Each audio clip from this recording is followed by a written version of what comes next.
ومن سيئات أعمالنا من يهده الله فلا مضل له ومن يضلل فلا هادي له أشهد أن لا إله إلا الله أشهد أن محمدا رسول الله لا نبي لا نبي ورسول بعده اللهم صل على محمد وعلى آله وصحبه أجمعين أما بعد. Eh, Pertama-tama marilah kita senantiasa bersyukur kepada Allah Subhanahu wa taala karena atas limpahan rahmat dan hidayahnya kita bisa berkumpul online di pagi hari ini untuk kajian rutin, kajian Riyadhus Shalihin. Ya, semoga teman-teman semua pada sehat, lancar semua urusannya. Kita langsung masuk aja bahasannya di kajian Riyadhus Shalihin bab 170 sampai 179. Jadi ada 10 bab. Nah, langsung aja kita masuk ke bab yang pertama.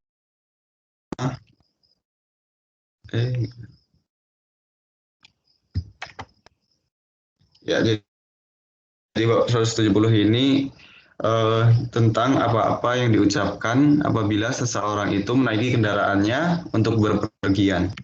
Nah, yang pertama itu ada di Quran surat Az-Zukhruf ayat ayat 12 sampai dengan 14. Aku yang baca. A'udzu billahi minasy syaithanir rajim. والذي خلق الأزواج كلها وجعل لكم من الفلك والأنعام ما تركبون لتستووا على ظهوره ثم تذكروا نعمة ربكم إذا استويتم عليه وتقولوا سبحان الذي سخر لنا هذا وما كنا له مقرنين وإنا إلى ربنا لمنقلبون. Allah Ta'ala berfirman, Allah menjadikan untukmu semua kapal dan binatang ternak itu sebagai kendaraan untukmu, agar engkau semua dapat duduk di atas punggungnya. Kemudian ingatlah akan kenikmatan Tuhanmu, ketika engkau semua telah tetap di atasnya, dan supaya engkau mengucapkan yang artinya, Maha suci zat Allah yang telah menundukkan semua ini untuk kita, dan kita semua tidak dapat mengendalikannya kecuali dengan pertolongan Tuhan. Dan sesungguhnya kita semua akan kembali kepada Tuhan kita. Kita lanjut masuk ke hadis pertamanya, yaitu hadis nomor 969 dari Ibnu Umar radhiyallahu anhuma, bahwasanya Rasulullah Shallallahu alaihi wasallam apabila berada di atas punggung untanya untuk keluar berpergian, maka beliau Shallallahu alaihi wasallam itu bertakbir dulu sebanyak 3 kali, Allahu akbar, Allahu akbar, Allahu akbar, kemudian mengucapkan Subhanalladzi sakhkhara lana hadza wa ma kunna lahu muqrinin wa inna ila rabbina lamunqalibun. Allahumma inna nas'aluka fi safarana hadzal birra wat taqwa wa minal amali ma tarda. Allahumma hawwin 'alaina safarana hadza wa adwa'inna bu'dah. Allahumma antas sahibu fi safari wal khalifatu fil ahli. Allahumma inni a'udzubika min wa'sa'is safari wa kabatil manzari wasu'il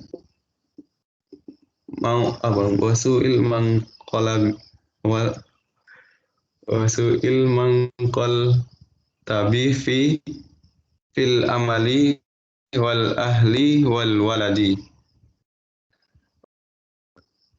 Kemudian selanjutnya apabila beliau Shallallahu alaihi wasallam kembali lalu mengucapkan kalimat-kalimat di atas itu pula dan menambahkannya dengan ucapan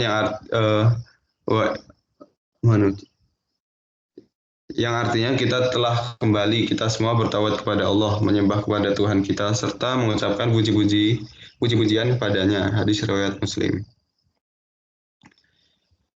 Jadi ketika beliau mau naik kendaraan, bacaannya ini yang tadi ya, nanti bisa di copy. Oke. Next. Siapa boleh hadis ke nomor 970? Bismillahirrahmanirrahim. Boleh. Dari Abdullah bin Sarjis radhiyallahu anhu katanya, Rasulullah Shallallahu Alaihi Wasallam itu apabila bepergian, beliau SAW memohon perlindungan kepada Allah daripada kesukaran perjalanan, kesedihan keadaan waktu kembali, adanya kekurangan sesudah berlebihan, juga dari doa orang yang teraniaya, buruknya pandangan dalam keluarga dan harta. Riwayat Muslim. Demikianlah yang terdapat dalam kitab Sahih Muslim, yaitu Al-Haur Ba'dal Kaun dengan nun. Demikian pula yang diriwayatkan oleh Imam Tirmizi dan Nasa'i. Imam Tirmizi mengatakan ada yang meriwayatkan dengan lafaz Al-Kaur dengan ro, dan keduanya itu mempunyai wajah masing-masing. Para alim ulama berkata, maknanya dengan nun dan ro semuanya ialah kembali dari ketetapan dan kelebihan menjadi kekurangan.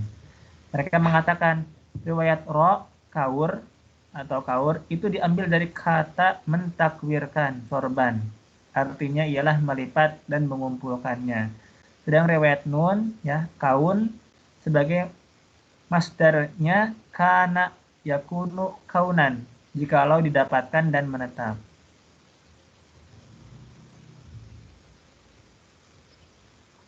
Oke, dari hadis ini kita belajar bahwasanya hendaknya ketika kita berpergian itu ya kita selalu meminta perlindungan gitu kepada Allah.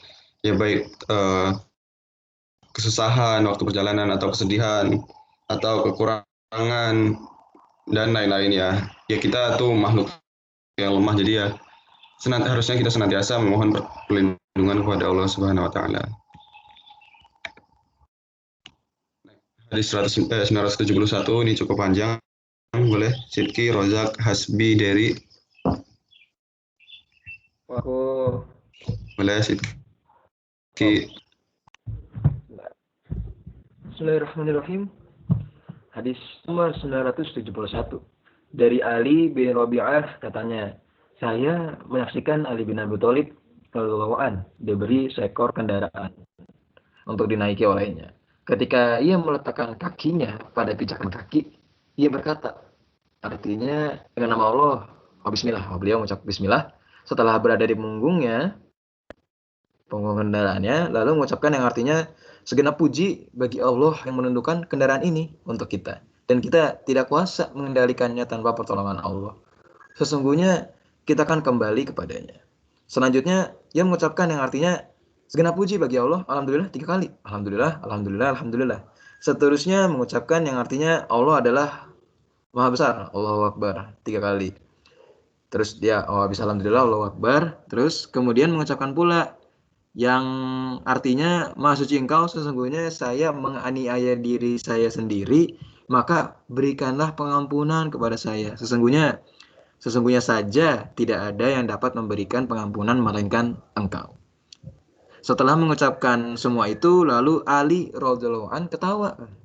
Kepalanya ditanyakan, "Ya Amirul Mukminin, kenapa Anda ketawa?" gitu kan. Ia menjawab, "Saya pernah melihat Nabi Shallallahu Alaihi Wasallam mengerjakan sebagaimana yang saya kerjakan itu."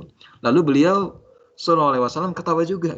Saya bertanya, "Ya Rasulullah, kenapa Tuhan ketawa?" gitu kan. Beliau Shallallahu Alaihi Wasallam menjawab, "Sesungguhnya Tuhanmu yang Maha Suci itu merasa heran terhadap hambanya apabila ia mengucapkan ampunkanlah untuk dosa-dosaku. Ia mengetahui bahwasannya memang tidak ada yang kuasa mengampuni dosa selain daripada kukunya Allah. Diriwayatkan oleh Imam Abu Daud serta Tirmizi, dan Tirmizi mengatakan bahwa hadis ini hasan. Sedangkan dalam sebagian naskah dianggap hasan sahih. Hadis seperti di atas adalah lafaznya Imam Abu Daud. Ternuhun. Ya, turun nuhun Sidki. Ternyata banyak ya ketika kita naik kendaraan, ketika mau pergi itu banyak ternyata yang uh, dibaca gitu ya. Nggak cuma sekedar ya udah naik-naik aja gitu. Terus pergi gitu kan. Kayak gitu ya, apa namanya? Putus kan pahala untuk akhiratnya. Nah, ini menarik banget dari contohin oleh Rasulullah, oleh ini Ali ya. Oke, terima kasih Sidki. Kita next ke bab 171 yaitu takbirnya seorang musafir jikalau menaiki tempat tinggi, gunung-gunung, dan sebagainya, dan bertasbih jikalau turun ke jurang, ke bawah, dan sebagainya, serta larangan terlampau sangat keras dalam mengeraskan suara takbir, dan lain-lain. Nah, hadisnya ini ada yang pertama 972, boleh dibacakan oleh Rozak atau Hasbi atau Dery. Rojak. Gajak. Oh, ada Deri tuh, Deri. Deri aja, Der. Bismillahirrahmanirrahim. Oh, Ya, mana Rozak? Mana yang mana, Dit? Yang atas, 972. Oke. Bismillahirrahmanirrahim. An Jabir radhiyallahu anhu qala. Apa itu? Kunna, kayaknya. Kunna idza sa'idna apa itu? Kabarna wa idza nazalna sabbahna. Rawahul Bukhari. Dari Jabir radhiyallahu anhu katanya, kita semua di waktu perpergian apabila naik kita bertakbir dan apabila turun kita bertasbih. Riwayat Bukhari.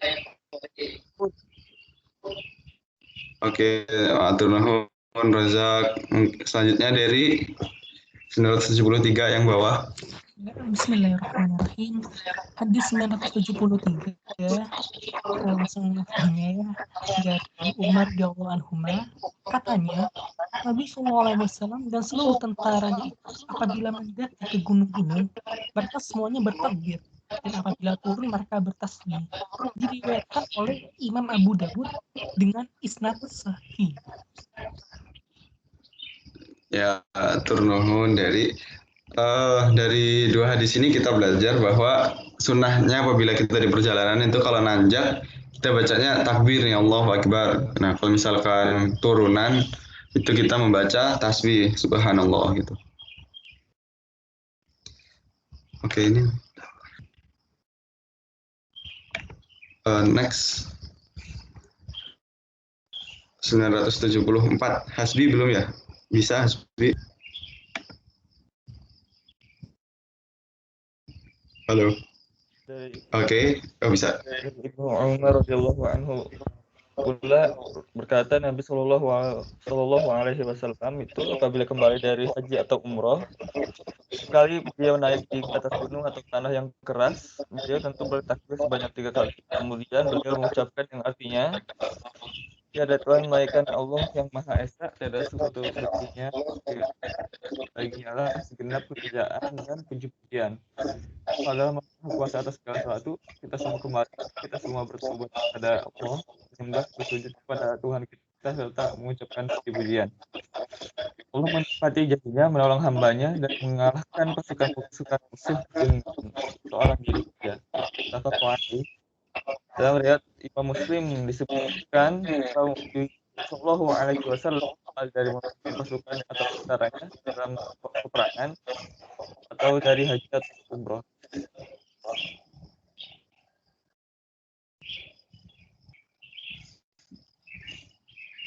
Nah, ini untuk kasusnya bisa Nabi Muhammad kembali dari haji dan umroh. Nah, beliau ketika naik gunung itu ada tambahannya nih selain takbir itu la ilaha illallah wahdahu la syarikalah lahul mulku wa lahul hamdu wa ala kulli syai'in qadir dan seterusnya. Ini agak susah dibacanya, kecil punten ya. Atur nuhun Hasbi. Kita next. Hadis nomor 975, kembali ke aku ya. Bismillahirrahmanirrahim. Dari Abu Hurairah radhiyallahu anhu bahwasanya ada seorang lelaki berkata, "Ya Rasulullah, saya hendak berpergian, maka berikanlah wasiat kepada saya, maka berikanlah wasiat kepada saya." Beliau Shallallahu Alaihi Wasallam bersabda, "Hendaklah engkau tetap bertakwa kepada Allah serta bertakbir pada setiap berada di tempat yang tinggi."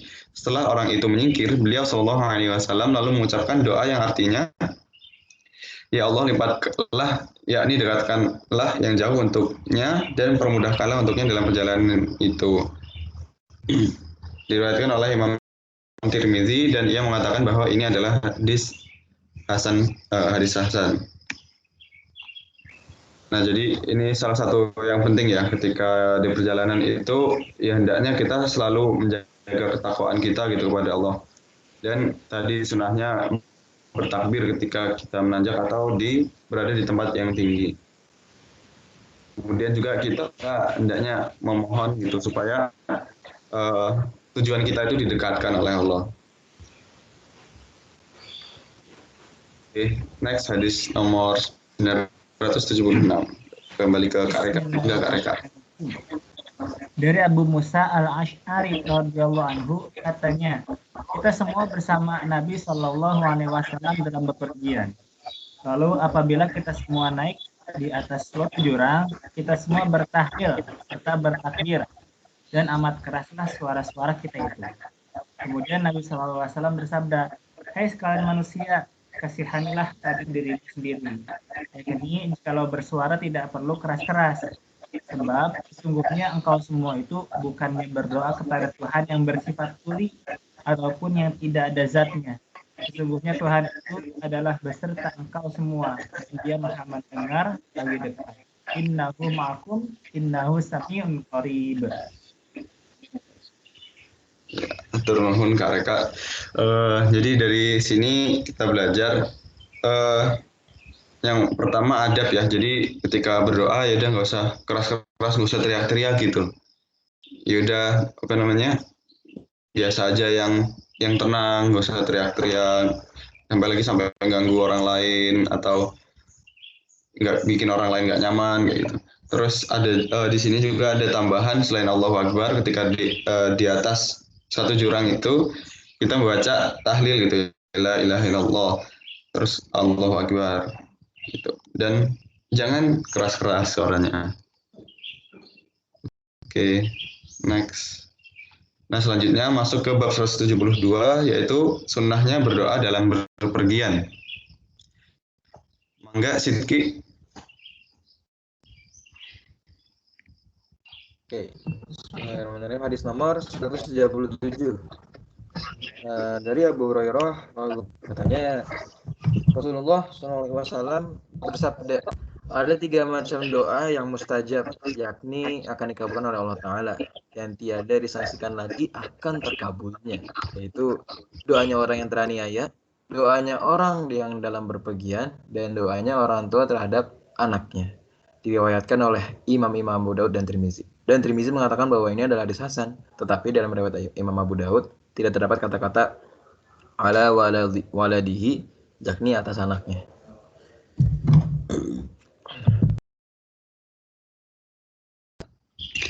Nah, di sini ada 3 orang yang doanya dikabulkan ya, turun Sidki sebelumnya.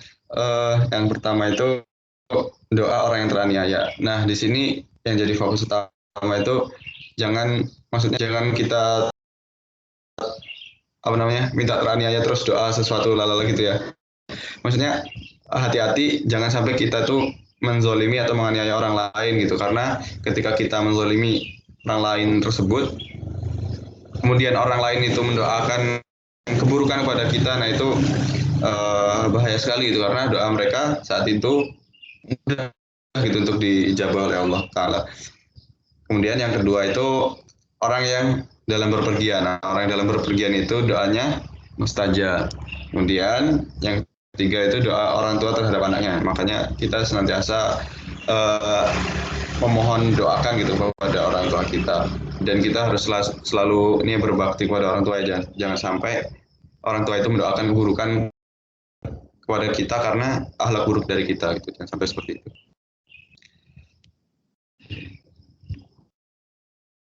Ya, selanjutnya ke bab 173 yaitu apa yang diucapkan sebagai doa apabila seseorang itu takut kepada orang-orang atau yang lain atau lain-lainnya. Ya, kepada Mas Rozak ya. Mangga Mas Rozak.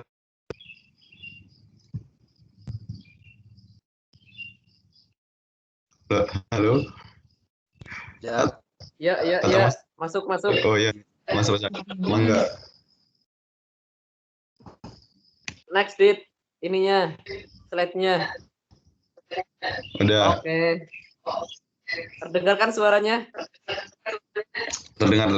Dengar. Ya, bismillahirrahmanirrahim. Langsung artinya, Dit. Ya, Dari mangga. Abu Al-As'ari radhiyallahu anhu bahwasanya Rasulullah Shallallahu alaihi wasallam itu apabila takut kepada suatu kaum golongan, maka beliau Shallallahu alaihi wasallam mengucapkan yang artinya, ya Allah, sesungguhnya kita menjadikan engkau yakni menjadikan perlindungan dan penjagaanmu dalam leher-leher mereka sehingga mereka berkuasa memperdayakan kita dan kita mohon perlindungan kepadamu dari kejahatan mereka.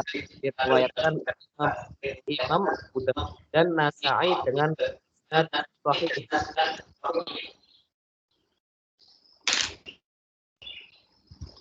Ya, hatur nuhun Rozak.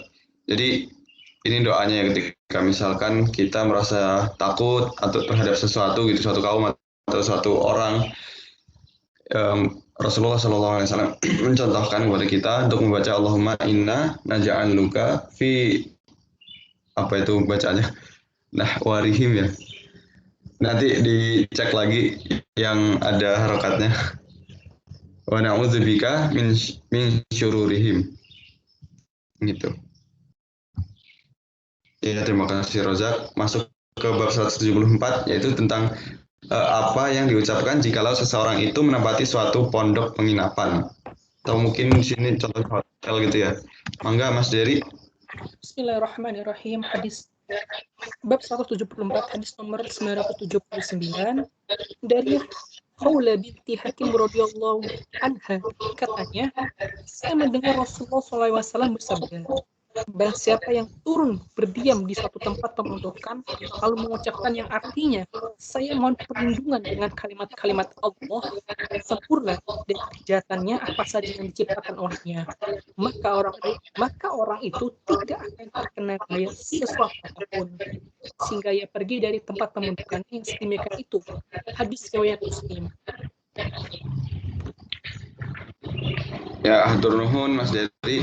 Jadi ini sunahnya ketika kita berhenti ke suatu tempat yang asing atau ke tempat yang baru bagi kita, atau ini ya tempat pemondokan yang tadi bilangnya itu a'udzu bikalimatillahi tammati min syarri ma khalaq. Nah, itu bacaannya yang sering kita baca ketika zikir pagi di Al-Masurat ya. Hatur nuhun Mas Dery. Kita lanjut hadis nomor 980. Mangga Hasbi. Kang Hasbi.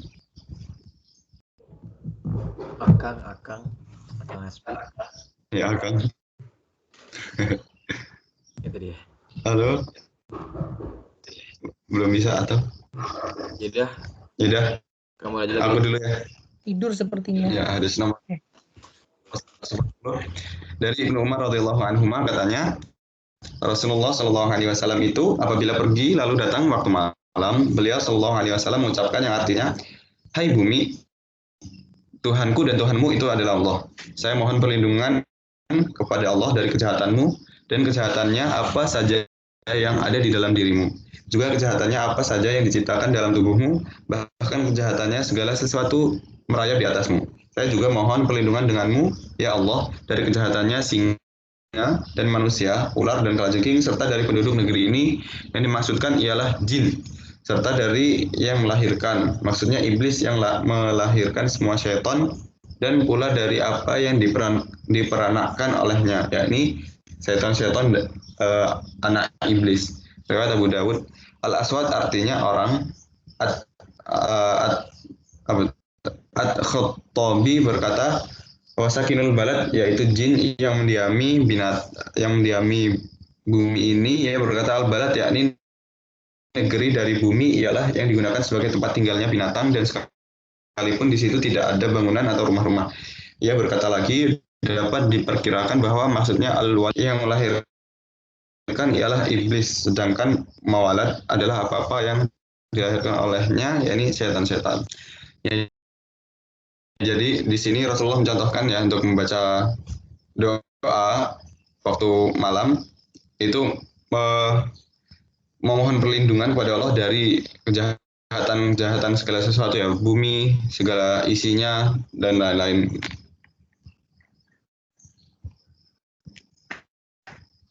Next yaitu bab 175 tentang sunnahnya seorang musafir untuk segera pulang ke tempat keluarganya jikalau sudah menyelesaikan keperluannya. Mangga Kak Reka atau Hasbi kalau sudah ada. Reka ready. Ya, mangga Kak Reka. Ya, mangga Kak Reka. Bismillahirrahmanirrahim. Dari Abu Hurairah radhiyallahu anhu bahwasanya Rasulullah Shallallahu alaihi wasallam bersabda, bepergian itu potong, yakni sebagian dari siksaan. Seseorang akan terhalang untuk makannya, minumnya, serta tidurnya, sebab tidak dapat tertib dan mudah seperti di rumah. Maka dari itu, apabila seseorang di antara engkau semua telah menyelesaikan maksud tujuannya, hendaklah segera kembali ke tempat keluarganya. Fa iza qadha ahadukum nahmatahu min safarihi falyu'ajjil ila ahlihi. Muttafaq alaih. Ya, jadi sunnah. Terima kasih Kakak. Jadi sunnahnya ketika kita melakukan safar, kalau misalnya urusan kita udah selesai, ya udah segera kembali gitu. Nggak usah, maksudnya kebanyakan yang lain-lain hal. Gitu. Sip. Next, bab 176 itu tentang sunnahnya datang di tempat keluarganya di waktu siang dan makruhnya datang di waktu malam, jikalau tidak ada keperluan penting. Mangga Sidki, hadis yang nomor 982 yang atas. Oke. Bismillahirrahmanirrahim. Dari Jabir radhiyallahu an bahwasannya Rasulullah SAW bersabda, jikalau seorang di antara engkau semua itu telah lama tidak ada, yakni lama dalam berpergian, maka janganlah datang di tempat keluarganya di waktu malam. Dalam riwayat lain disebutkan bahwasanya Rasulullah SAW itu melarang kalau seorang lelaki itu datang di tempat keluarganya. Gimana nih? Dari berpergian di waktu malam. Muttafaq alaih. Ya, itu siap. Ya, hatur nuhun Sidki. Nextnya Mas Rozak, hadis 983 yang bawah. Halo, Mas Dery.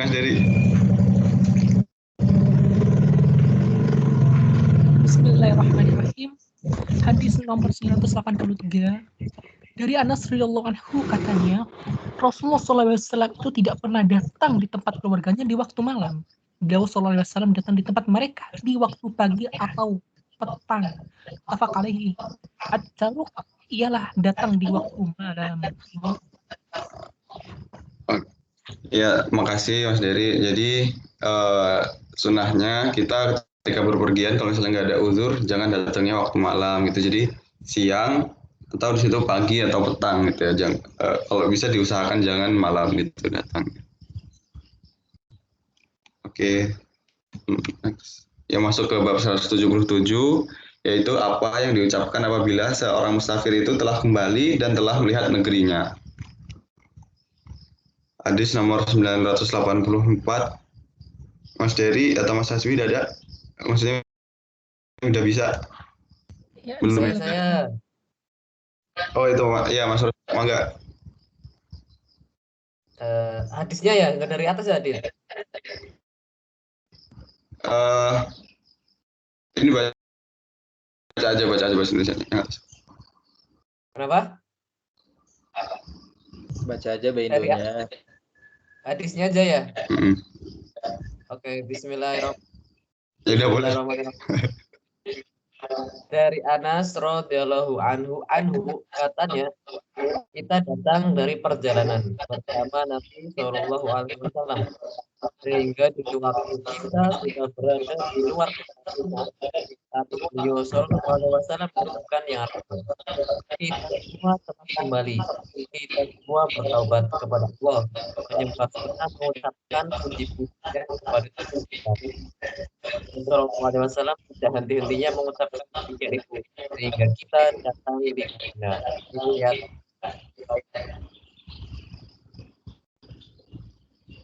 Ya, makasih Mas Rozak. Jadi sebenarnya bab ini tuh di bab ini termasuk itu hadis Umar radhiyallahu anhu yang terdahulu yang tentang takbirnya seorang musafir jikalau naik gunung-gunung gitu. Nah, jadi ketika kembali itu ada sunnahnya nih. Jadi bacanya agak susah saya baca syaratnya punten. Jadi ini ya tadi untuk terjemahannya, kita datang dari perjalanan bersama Nabi Sallallahu Alaihi Wasallam di waktu kita sudah berada di luar kota Madinah. Lalu beliau Sallallahu Alaihi Wasallam mengucapkannya, artinya kita semua telah kembali, kita semua bertobat kepada Allah, menyembah serta mengucapkan puji-pujian kepada Tuhan kita. Kemudian ya nggak berhenti gitu Rasulullah membaca itu. Ya, masuk ke bab 178. Sunnahnya orang yang baru datang dari bepergian supaya masuk masjid yang berdekatan dengan tempatnya lalu bersalat 2 rakaat di dalam masjid itu. Mas Hazmi udah bisa atau belum? Ya udah, aku aja dulu ya. Bismillahirrahmanirrahim.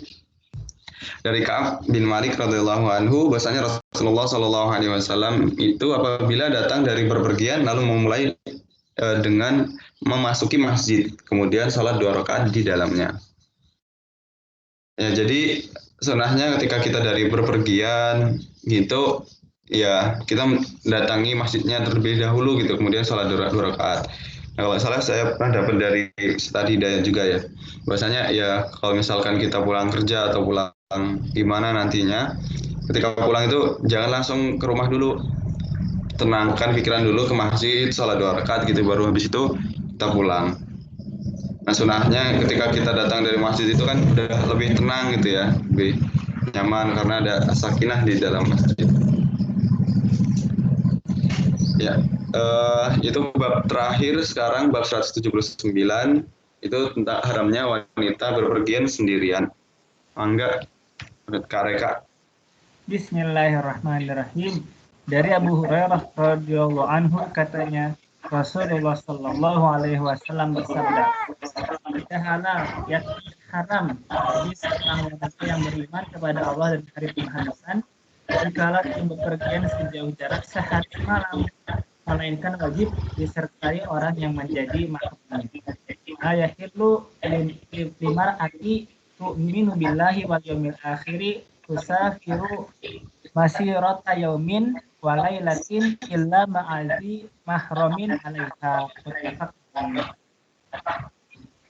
Ya, turun Kak. Jadi ya hendaknya perempuan itu kalau misalkan pergi yang tadi sejauh jarak sehari semalam, ya didampingi gitu oleh mahramnya gitu. Atur nuhun.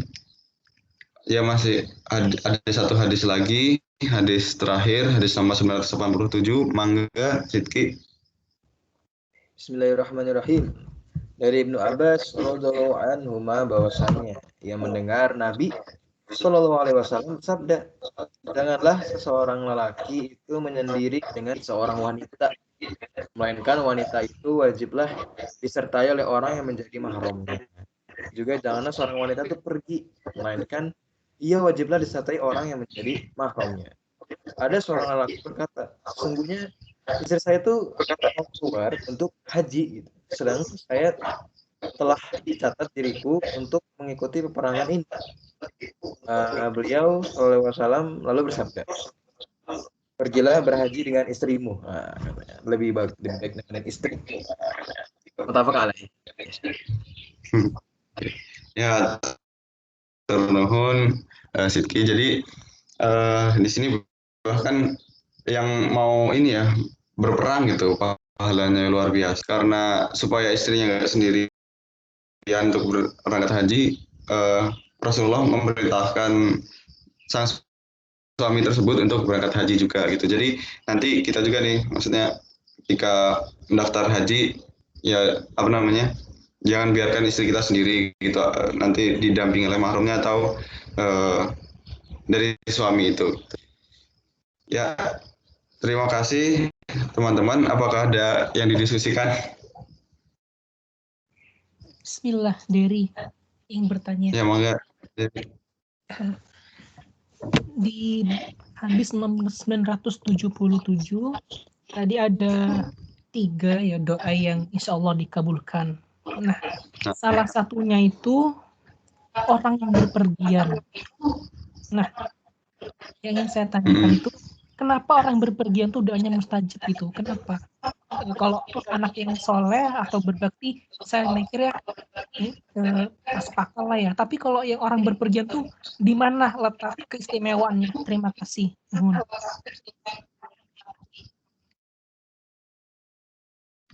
Oke, mau izin menjawab ya. Sebelumnya wallahu alam. Ini sebenarnya berkaitan dengan yang tadi ya, bahwa safar itu sebuah sebagian kecil apa namanya? Azab atau apa tadi istilahnya kalau di hadis yang bahas tentang segera kembali tadi. Ada yang ingat? Ujian. Ya, sebagai ujian. Jadi karena ketika safar itu kita diuji gitu ya oleh Allah gitu. Karena safar itu merupakan suatu ujian. Saya pernah dengar seperti itu. Mungkin ada tambahan atau ada koreksi dari teman-teman yang lain atau dari Kak Reka? Dari Rozak. Enggak, Mas Razak.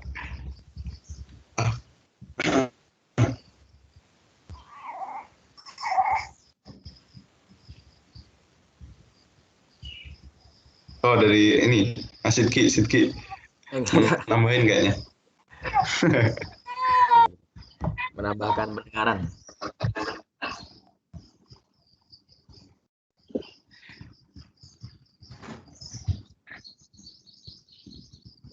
Ada kata Rozak. Ada. Oke. Jadi seperti itu mungkin nanti coba dicari lagi ya. Wallahu alam. Berarti termasuk kayak gini ya, misalkan saya berangkat dari Banyuwangi ke Bandung, itu termasuk berpergian berarti? Iya. Oh iya. Oh, no. Udah berpergian. Atau kalau minimalnya kalau apa namanya? 80 sekian kilo ya. Kalau ini. Ya, tapi sebenarnya udah rumah pun sudah ya terus ada teman-teman lagi ada pertanyaan lagi dari teman-teman yang lain.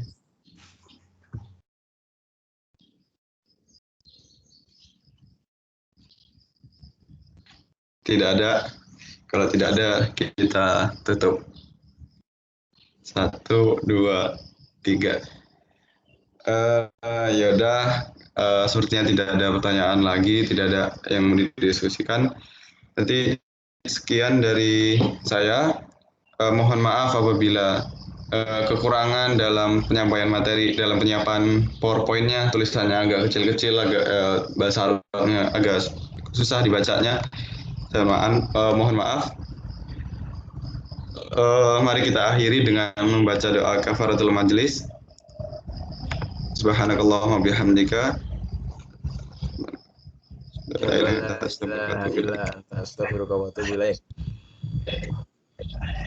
Ternuhun. Ya, ternuhun semuanya. Karena lagi ngomong kayaknya Kang ya, ada suara baji itu tadi. Ya udahlah, udah lagi sini. Ya. Oke. Semuanya ya. Indah terus pamit. Assalamualaikum. Waalaikumsalam warahmatullahi wabarakatuh.